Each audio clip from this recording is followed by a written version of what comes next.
New York. Une jungle de béton grouillante de vie, cachant une obscurité indicible. Dans les années 80, au milieu de la crasse et des néons, rôdait une espèce différente de criminel.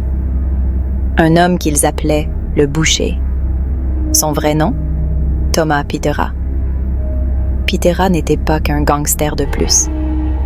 Il était un mélange effrayant de brutalité et de méticulosité. Un tueur de sang-froid capable de démanteler un corps avec une précision chirurgicale. Son nom, murmuré à voix basse, suffisait à faire froid dans le dos des criminels les plus endurcis. Il gravit les échelons de la famille Bonanno, laissant derrière lui une traînée de sang et de terreur.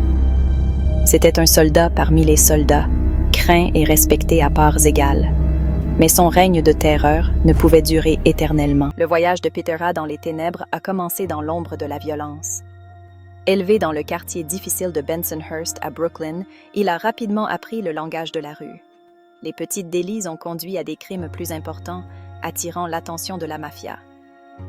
La famille Bonanno, l'une des 5 familles tristement célèbres de New York, a vu le potentiel du jeune Pitera.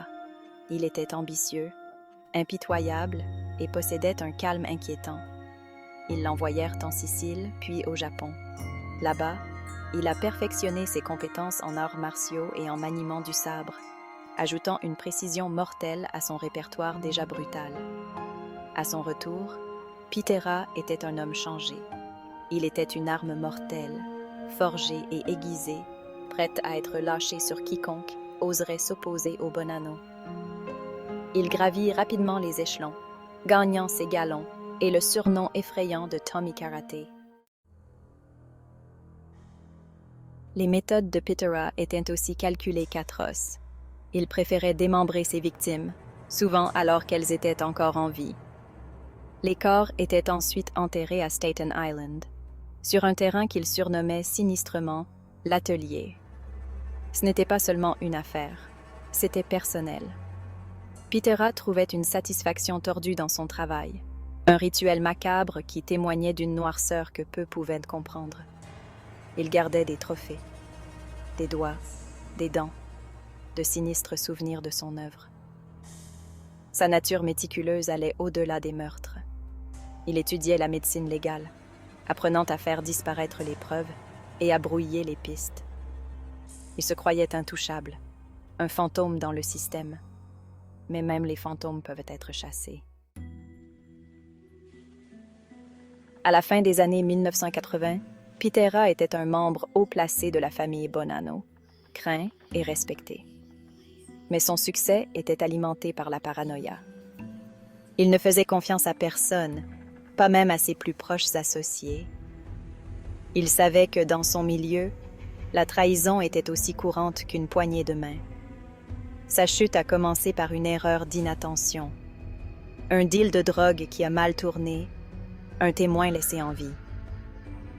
La police reconstituait son empire, le reliant à une série de disparitions et de meurtres. Son monde, bâti sur le sang et la peur, commençait à s'effondrer.